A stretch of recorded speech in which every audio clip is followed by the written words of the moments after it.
হাই friend, আজি আহিছোঁ আমি বাৰীত আৰু বাৰীখনত দুয়ো বিচাৰি আছোঁ লাও শাক।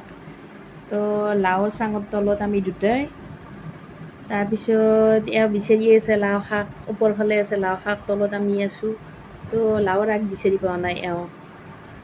তো দুটামান পালাক দিয়ক, এই দুটাই দি কি হ'ব বুলি কোৱাত আৰু এওঁ বিচাৰি আছে ৰ'ব। তো বিচাৰি থাকোঁতে আজি দিনটো যাব নেকি গম নাপাওঁ গাইজ। মই ফাইনেলি পালোঁ কেইডালমান লাও শাক লৈ। এওঁক মই ক'লোঁ ব'লা আৰু হ'ব ব'লা।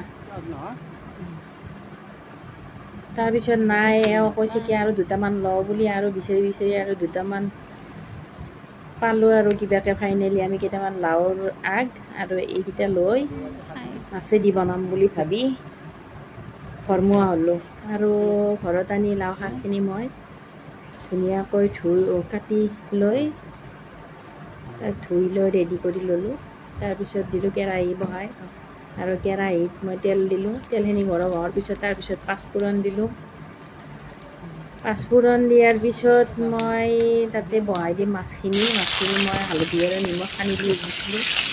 হালধি নিমখ সানাটো আৰু কেতিয়াবা হালধি আৰু সেইটো আৰু দিয়াই যায় মাছত। তো মই ফ্ৰাই কৰি ল'লোঁ, আৰু মাছখিনি ভালকৈ ফ্ৰাই কৰি লোৱাৰ পিছত সেই তেলখিনিতে মই অলপ পিঁয়াজ আৰু নহৰু দিলোঁ।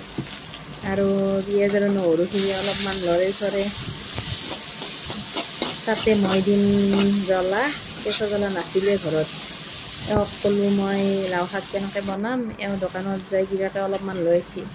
গাইজ, কেঁচা জ্বলাৰ বৰ দাম হৈছে এতিয়া, আৰু মই অলপমানে দিলোঁ। মই অলপ জ্বলা বেছিয়ে খাওঁ, তথাপি অলপেই হৈছে। হালধি অলপ দিলোঁ আৰু অলপমান লৰাই কিনে মই তাতে লাও শাকখিনি বহাই দিম।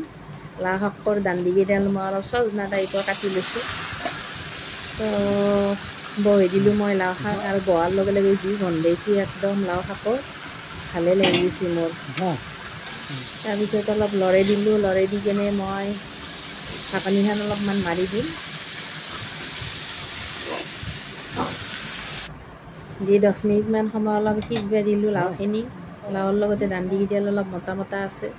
তাৰপিছত আমি দুটা বকবককৈ অলপমান কিবা কথা বকিলোঁ, আৰু এওঁ গোটেই মাছ আৰু লাও বনাম বুলি কোৱা কাষৰ পৰা নুকচাই হৈছে, গন্ধ পাইছে বুলি গুচি আহিছে। আৰু দেখা পাই কৈছে মাছেদি লাও বনাবা যদি আজি ইয়াৰ পৰাই নাযাওঁ। তাৰপিছত মই লৰাই দিলোঁ, অলপ সিজিও গেল দুয়ো বক বক কৰাওঁতে। তাৰপিছত তাতে মই দিম অলপমান জিৰাৰ পানী, আৰু জিৰা গুড়িখিনি পানী অলপমানত সানি ল'লোঁ। 1 চামুচমান জিৰাৰ গুড়ি দি ধুনীয়াকৈ লৰাই চৰাই তাতে দি দিম। তো জিৰাখিনি গুলি লৈ মই তাতে দি দিলোঁ। পানী চানি কিন্তু মই একো দিয়া নাই আগতে। আৰু দি এতিয়া মই সেই ফ্ৰাই মাছখিনি বহাই দিম তাতে। মাছখিনি যিহেতু ফ্ৰাই কৰাই আছে, হৈয়ে আছে, আৰু লাও শাকখিনিও সিজি ধুনীয়াকৈ হৈ গৈছে। আৰু এতিয়া মই আৰু এটা ভকভকীয়া পাগ উঠাই দিম, আৰু ভকভকীয়া পাগ উঠাৰ পিছতে মোৰ তৰকাৰীখন ৰেডি হৈ যাব, মাছৰ তৰকাৰী লাওৱেদি। আপোনালোকে এনেকৈ কোনে কোনে বনাই খাই ক'বচোন। আমাৰ এওঁ ৰখিয়ে আছে, মোৰ আৰু কোৱাৰ সময় নাই। আপোনালোকৰ যদি ভিডিঅ'টো চাই ভাল লাগে, লাইক কমেণ্ট আৰু শ্বেয়াৰ কৰিব। Bye bye.